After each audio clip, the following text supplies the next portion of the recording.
Hello everyone, আসসালামু আলাইকুম। আশা করি তোমরা সবাই অনেক বেশি ভালো আছো। তো আজকে আমরা কথা বলবো আমাদের ইঞ্জিনিয়ারিং অ্যাডমিশনে কিভাবে পড়াশোনা করব, কি স্কিপ করব, কি এক্সট্রা পড়তে হবে, কিভাবে পড়তে হবে, এই সব কিছু নিয়ে আজকের ভিডিওতে কথা হবে।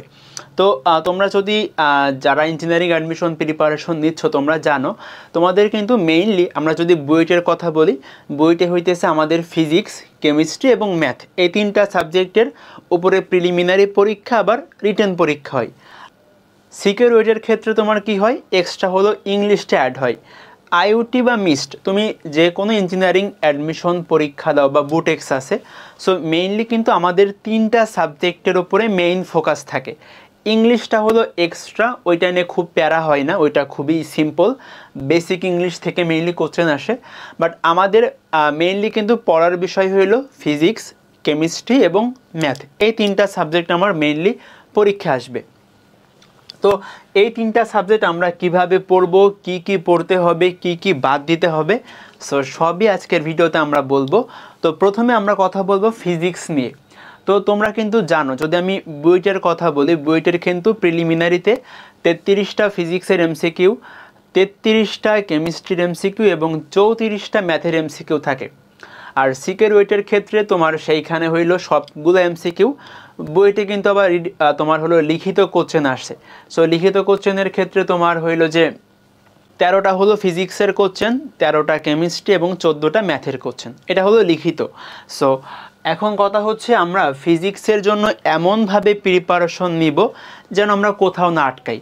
সো এই প্রিপারেশন তোমার কিন্তু ভার্সিটিটাকেও কভার করবে। আমি একটা ভিডিও দিয়েছিলাম যে ইঞ্জিনিয়ারিং প্রিপারেশন নিলে আসলে ভার্সিটি প্রিপারেশন কভার হয় কি না। সো ভিডিওটার লিঙ্ক আমি আই বাটনে দিয়ে দিব। তো এটা কিন্তু তোমার সব কিছু কভার করবে। তুমি যে কোনো জায়গায় পরীক্ষা দাও, তুমি যদি এই বিষয়গুলোকে খুব ভালোভাবে আয়ত্ত করতে পারো, তুমি দেখবে তুমি সবচেয়ে ভালো করবে ইনশাল্লাহ। সো এখানে মূলত আমি হইলো আমার মতো করে বলছি, মানে আমি যদি এখন প্রিপারেশন নিতাম আমি এভাবে করে পড়তাম। এখন তুমি এখান থেকে আইডিয়া নিয়ে তোমার মতো করে একটা সাজায় নিতে পারো, অথবা তোমার মতো করে তুমি পড়তে পারো, এখানে কোনোই বাধ্যবাধকতা নাই।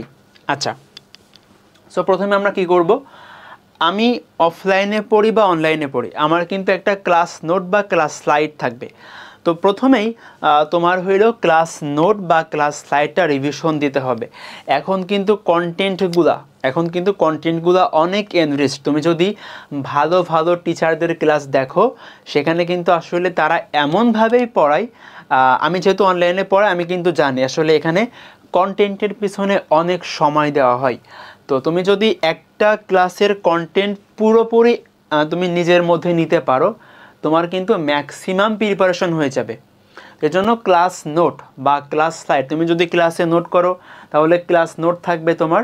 তুমি যদি ক্লাসে নোট না করে জাস্ট প্র্যাকটিস করো ক্লাস টাইমটাতে, এবং ক্লাস শেষে তুমি ক্লাস স্লাইড থেকে রিভিশন দিতে পারবা।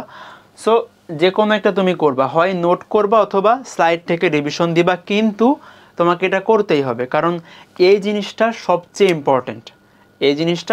ইম্পর্টেন্ট। কারণ একটা ক্লাসের মধ্যে আসলে মানে তোমার একটা অধ্যায়ের উপর যে ক্লাসগুলো হয় অনলাইন বা অফলাইন, সো এখানে কিন্তু আসলে সব টপিকই কভার করা হয়।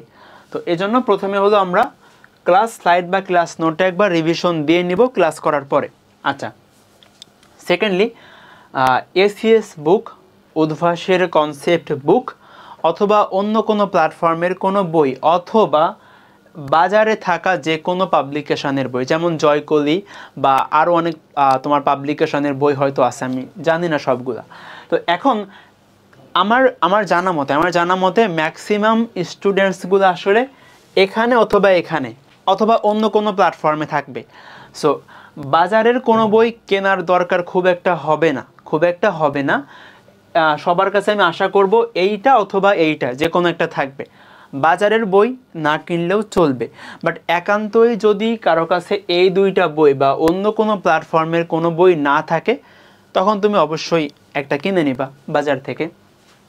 ওকে, সো এখন আমরা হলো প্রথমে ক্লাস নোট বা ক্লাস স্লাইডটা রিভিশন দেওয়ার পরে আমি যদি এসিএসের বইয়ের কথা বলি, তো এখানে কিন্তু এই বইটাতে তোমার বিগত বছরের কোশ্চেনগুলো যেমন দেওয়া আছে, তেমনি প্রত্যেকটা টাইপের সাথে সাথে এক্সট্রা যে প্র্যাকটিস প্রবলেমগুলো সেটা প্রিসাইজলি দেওয়া আছে, মানে তোমার যতটুকু লাগবে ততটুকু দেওয়া আছে। আমি যেহেতু মানে তোমার এই বইটা দেখছি, সো আমি এটা বললাম। তো এটা একই সাথে তোমার কোশ্চেন ব্যাংক এবং প্র্যাকটিস বুক দুইটা হিসেবে কাজ করবে।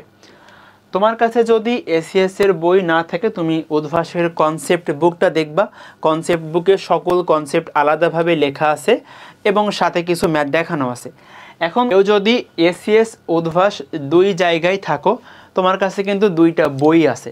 সো সেক্ষেত্রে তুমি দুইটা বই একটু গো থ্রু করতে পারো সময় নিয়ে, তোমার কাছে সময় থাকা সাপেক্ষে, তবে যে কোনো একটা দেখলে হয়ে যাবে। থার্ডলি, প্র্যাকটিস শিট অথবা গাণিতিক পদার্থবিজ্ঞান। প্র্যাকটিস শিট খুবই ভাইটাল রোল প্লে করবে, বুঝছো? সেটা হলো যে, কারণ ফিজিক্সের ক্ষেত্রে বা আমি যদি ইঞ্জিনিয়ারিং অ্যাডমিশনের কথা বলি, তোমার হইলো যে এখানে কিন্তু প্রবলেম সলভিং স্কিল খুবই বেশি কাজে লাগবে। সো আমি যখন অ্যাডমিশন পরীক্ষা দিয়েছি বা আমি যখন অ্যাডমিশন প্রিপারেশন নিয়েছি, আমি কিন্তু প্র্যাকটিস শিট মানে অনলাইনের প্র্যাকটিস শিট এটা কিন্তু খুবই ভালো করে করছি, খুবই ভালো করে করছি, একাডেমিকেও করছি, অ্যাডমিশনেও করছি। তো তোমার কাছে যদি প্র্যাকটিস শিট থাকে, অনলাইন কোর্সে ভর্তি হলে পাবা, বা কোনো অফলাইনে প্র্যাকটিস বুক থাকে, অথবা তোমার কাছে যদি এটা না থাকে, তুমি গাণিতিক পদার্থবিজ্ঞান দেখতে পারো। তো গাণিতিক পদার্থবিজ্ঞানেও কিন্তু কোশ্চেনগুলো তোমার বই ভিত্তিক দেওয়া আছে। তো তুমি যে কোনো একটা করতে পারো, প্র্যাকটিস শিটে একটু সাজায় দেওয়া আছে এবং তোমার যতটুকু লাগবে ততটুকু দেওয়া আছে। আর গাণিতিক পদার্থতে যেহেতু রাইটারগুলার কোশ্চেনগুলার সামারি করা, তো তোমার সেক্ষেত্রে একটু কোশ্চেনগুলো বুঝে শুনে বাছাই করে পড়তে হবে অ্যাডমিশনের জন্য। আচ্ছা, ফোর্থ অফ অল তোমাকে কোশ্চেন ব্যাংকটা দেখতে হবে, তোমাকে কোশ্চেন ব্যাংকটা দেখতে হবে। সো কোশ্চেন ব্যাংক 4 নম্বরে কেন দিলাম, তার মানে কি এটা কম গুরুত্বপূর্ণ না, এটা 4 নম্বরে দিছি এ কারণেই, তুমি যখন এই 3টা জিনিস করে আসবা, তুমি কিন্তু কোশ্চেন ব্যাংকের 95 থেকে 98% পারবা, নিজে পারবা, নিজে। সো কোশ্চেন ব্যাংক কিন্তু অন্য কারো ভিডিও দেখে তারপরে কোশ্চেন ব্যাংক করতে আসা, এটা কিন্তু রাইট ওয়ে না। কোশ্চেন ব্যাংক তোমাকে নিজেকে সলভ করতে হবে।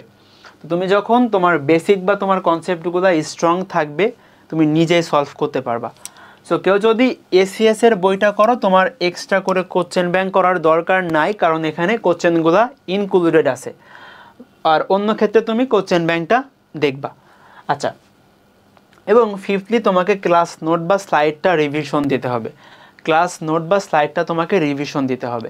সো ক্লাস নোটটা খুবই ইম্পর্ট্যান্ট জিনিস, তোমাকে এটা রিভিশন দিয়ে যাইতে হবে। এখন এখানে আমি একটা কথা বলি, তুমি প্র্যাকটিস শিট করো, এসিএস এর বই করো, উদ্ভাসের বই করো, বা যে কোনো প্ল্যাটফর্মের বই করো না কেন, আমি বলবো যখনই একটা কিছু প্র্যাকটিস করবা, সো ধরো একটা জায়গায় তোমার 10টা কোশ্চেন আছে, তো 10টাই কিন্তু ইম্পর্টেন্ট না বা 10টাই কিন্তু জটিল না। সো তুমি যেটা করবা, দাগায় রাখবা।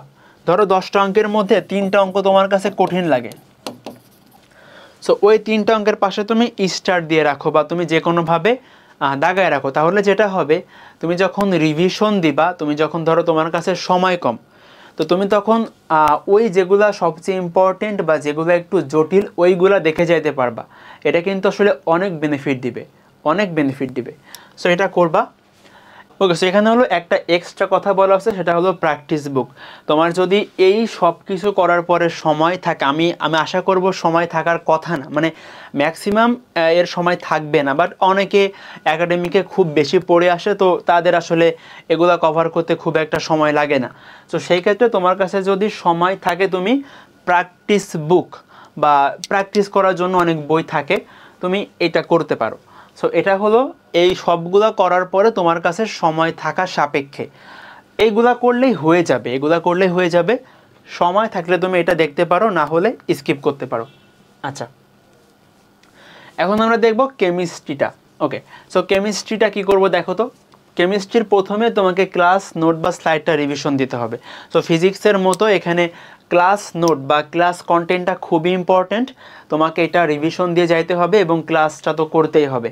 আচ্ছা, সেকেন্ডলি তোমাকে আগের মতো যে একটা বইয়ের কনসেপ্ট বুক অথবা এসিএস এর বুক, এই দুইটা যদি তোমার কাছে না থাকে, দেন তুমি বাজারের কোনো বই থেকে নিজের মানে ওই অধ্যায়টা থেকে তুমি প্রিপারেশন নিয়ে ফেলবা। ধরো তুমি এখন গুণগত রসায়ন পড়তেছো, সো গুণগত রসায়নে এই বইগুলোতে যা যা আছে তুমি সেগুলা ভালো করে দেখে নিবা। আচ্ছা, সো ধরো কোশ্চেন থাকলে কোশ্চেন সলভ করবা, কোনো কনসেপ্ট থাকলে কনসেপ্টটা পড়ে নিবা যে কি বলতে চাচ্ছে, মানে যেভাবে পড়বা বইগুলো আর কি শেষ করতে হবে। আচ্ছা, থার্ড অফ অল তোমাকে টেক্সট বুকের A to Z ম্যাথ পড়তে হবে, এবং এর সাথে আমি আরেকটা কথা অ্যাড করব। খেয়াল করো, ধরো আমাদের কেমিস্ট্রির ক্ষেত্রে তুমি যদি ইঞ্জিনিয়ারিং অ্যাডমিশনগুলোর কোশ্চেন দেখো, এখানে কিন্তু ম্যাথমেটিক্যাল কোশ্চেনের পাশাপাশি তোমাকে কিন্তু থিওরিটিক্যাল কোশ্চেনও থাকে, মুখস্থ টাইপের কোশ্চেন। যেমন আমাদের সময় আসছিল যে বিভিন্ন এনজাইমের ব্যবহার লিখো, তারপরে তোমার আসছিল যে গাড়ির, এটা আমাদের সময় আসে নাই, অন্য সালে আসছে যে গাড়ির ক্যাটালাইটিক কনভার্টারের বিক্রিয়াটা লিখো। তো এটা কিন্তু রাসায়নিক পরিবর্তনের একটা প্রভাবক, মানে প্রভাবকের কাজের সামান্য একটা জায়গায় আছে। সো এক্ষেত্রে কিন্তু টেক্সট বুকটা পড়ার গুরুত্বপূর্ণ আছে, কারণ কেমিস্ট্রির ক্ষেত্রে তোমার অনেক থিওরিটিক্যাল কোশ্চেন থাকবে। তুমি যখন টেক্সট বুকের ইম্পর্টেন্ট পোর্শন, আমি বলতেছি না তুমি একদম টেক্সট বুকে লাইন বাই লাইন পড়ো, লাইন বাই লাইন পড়া লাগবে না, তুমি টেক্সট বুকটা তো একাডেমিকে পড়ে আসছো, এখানে জাস্ট ওই টেক্সট বুকের ম্যাথগুলো তোমাকে সব করতে হবে। মানে ধরো যে একটা টেক্সট বুকের উদাহরণের ম্যাথ বা কাজের, বাড়ির কাজের ম্যাথগুলো সব করবা, সব আসলে খাতায় করা লাগে না, মেইনলি তুমি দেখলে অনেকটা ম্যাথ মানে এমনি ক্যালকুলেশন করে করে ফেলতে পারবা। অ্যাডমিশনের সময় এমন হবে যে তুমি জাস্ট একটা ক্যালকুলেটর নিয়ে বসবা, ক্যালকুলেটর নিয়ে বসবা, দেখবা তোমার ম্যাথ সলভ হয়ে গেছে, খাতায় লেখা লাগতেছে না। এটা কিছুদিন পরে হবে। আচ্ছা, আর যদি কেউ একাডেমিকে ভালো করে পড়ে আসো তাহলে এখন থেকেই হবে। আচ্ছা, তো টেক্সট বুকের A to Z ম্যাথ করবার সাথে টেক্সট বুকের ইম্পর্টেন্ট পোর্শন, ইম্পর্টেন্ট বিক্রিয়া, ইম্পর্টেন্ট ব্যাখ্যামূলক কোশ্চেন, মানে তুমি লাইন বাই লাইন পড়ার দরকার নেই, বাট প্রত্যেক পেজ উল্টায় দেখবা যে এখানে আসলে কোনো ইম্পর্টেন্ট কিছু আছে কি না যেটা পরীক্ষা আসার মতো। আচ্ছা, ওকে, তারপরে তুমি হলো কোশ্চেন ব্যাংকটা দেখবা, কোশ্চেন ব্যাংক তুমি পারবা, এই সবগুলো করলে কোশ্চেন ব্যাংকটা তোমার সহজে হয়ে যাবে। দেন লাস্ট অফ অল তুমি ক্লাস স্লাইড বা ক্লাস নোটটা আবার রিভিশন দিবা, কারণ এটা কিন্তু সবচেয়ে গুরুত্বপূর্ণ। এখন এখানে অপশনাল বা তুমি এক্সট্রা টাইম পাইলে করতে পারো, সেটা হলো প্র্যাকটিস শিট অথবা প্র্যাকটিস বুক। তুমি অনলাইনে পড়ো বা অফলাইনে পড়ো, তোমাকে কিন্তু প্র্যাকটিস শিট বা প্র্যাকটিস বুক দেওয়া হবে। তো আমি বলবো তোমার এই কাজগুলো করার পরে যদি সময় থাকে, সময় থাকার কথা, তুমি সেই ক্ষেত্রে প্র্যাকটিস শিট অথবা প্র্যাকটিস বুক, প্র্যাকটিস শিটটা বেশি প্রেফার করতেছি কারণ এখানে টাইপ ওয়াইজ দেওয়া আছে। সো তুমি যে কোনো একটা করতে পারো, বাট এইগুলা করার পরে তোমার কাছে যদি সময় থাকে তখন করবা। ওকে, এখন আমরা লাস্ট অফ অল আমাদের রয়্যাল সাবজেক্ট ম্যাথমেটিক্স দেখব। সো ম্যাথমেটিক্স আমরা কিভাবে প্রিপারেশন নেব সেটা এখন বলবো। তো ম্যাথমেটিক্স কিন্তু ইম্পর্টেন্ট বেশি। কেন ইম্পর্টেন্ট? তুমি ইঞ্জিনিয়ারিংয়ের, যেহেতু আমরা ইঞ্জিনিয়ারিং অ্যাডমিশন নিয়ে কথা বলতেছি, তোমার কিন্তু ইঞ্জিনিয়ারিং অ্যাডমিশনের ফার্স্ট ইয়ার, সেকেন্ড ইয়ার বা যেখানেই পড়ো তোমার কিন্তু ম্যাথমেটিক্স আঠার মতো লেগে থাকবে। তাছাড়া আমি যদি বলি বইয়ের প্রিলিমিনারিতে কিন্তু 34টা কোশ্চেন আছে তোমার হলো ম্যাথ থেকে, যেখানে 33টা আসে ফিজিক্স কেমিস্ট্রি, একটা কিন্তু বেশি আছে। তেমনিভাবে রিটেন পরীক্ষায় কিন্তু 14টা আসে হলো ম্যাথ থেকে, মানে এখানেও কিন্তু একটা কোশ্চেন ফিজিক্স কেমিস্ট্রি থেকে বেশি। সো ম্যাথটা আমরা ভালোভাবে প্রিপারেশন নিব, সবগুলাই নিব, মানে এটা আর কি আমি বললাম। এখন দেখো ম্যাথের জন্য কি করবা, প্রথমে তুমি ক্লাস নোট বা স্লাইডটা রিভিশন দিবা, ম্যাক্সিমাম প্রিপারেশন হয়ে যাবে ক্লাস নোট বা স্লাইড থেকে, কারণ এখানে অনেক সুন্দর করে পড়ানো হয়, অনেক কন্টেন্ট ডেভেলপড আছে। আচ্ছা, সেকেন্ড অফ অল তুমি আগের মতো যে কোনো কনসেপ্ট বুক, এসিএস এর বই অথবা যে কোনো প্ল্যাটফর্মের বই, সো আমি বলবো তোমার কাছে যদি দুইটাই অ্যাভেলেবল থাকে তুমি দুইটাই দেখো।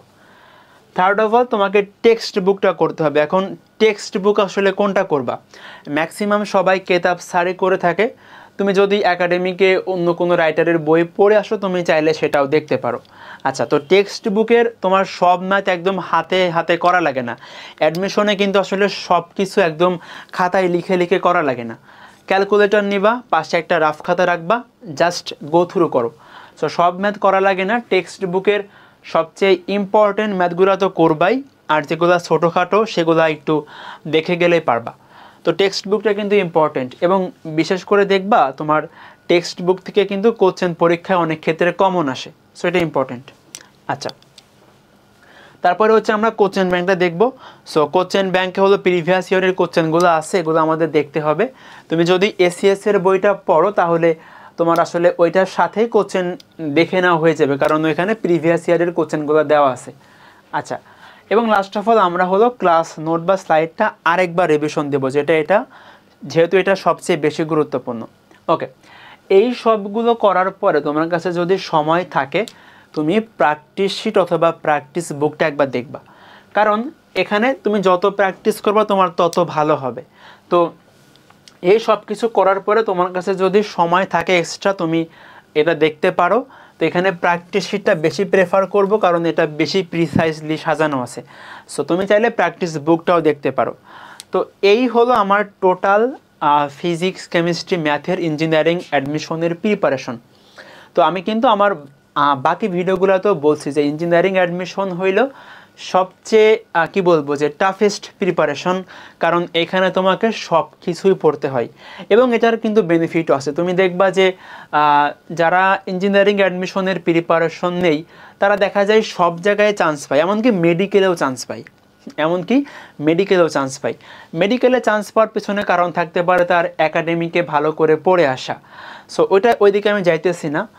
তুমি যেহেতু ইঞ্জিনিয়ারিং অ্যাডমিশন প্রিপারেশন নিচ্ছ, তোমাকে কিন্তু আসলে অনেক বেশি পরিশ্রম করতে হবে, অনেক বেশি কষ্ট করতে হবে, কারণ এখানে পড়াশোনার ব্যাপ্তিটা বেশি। তোমাকে সহজ কনসেপ্ট থেকে শুরু করে একদম অ্যাডভান্স কনসেপ্ট পর্যন্ত পড়তে হবে। সো এই ভিডিও দেখার পরে তোমার যদি অ্যাডমিশন বা ইঞ্জিনিয়ারিং অ্যাডমিশন নিয়ে আর কোনো কনফিউশন থাকে তুমি আমাকে কমেন্টে জানাইতে পারো, ইনশাল্লাহ আমি তোমাকে হেল্প করব। অথবা আমার ফেসবুক গ্রুপে তুমি চাইলে পোস্ট করতে পারো, ইনশাল্লাহ আমি তোমাকে সাহায্য করব। আজকের ভিডিওটা তাহলে এ পর্যন্তই। আসসালামু আলাইকুম ওয়া রাহমাতুল্লাহ।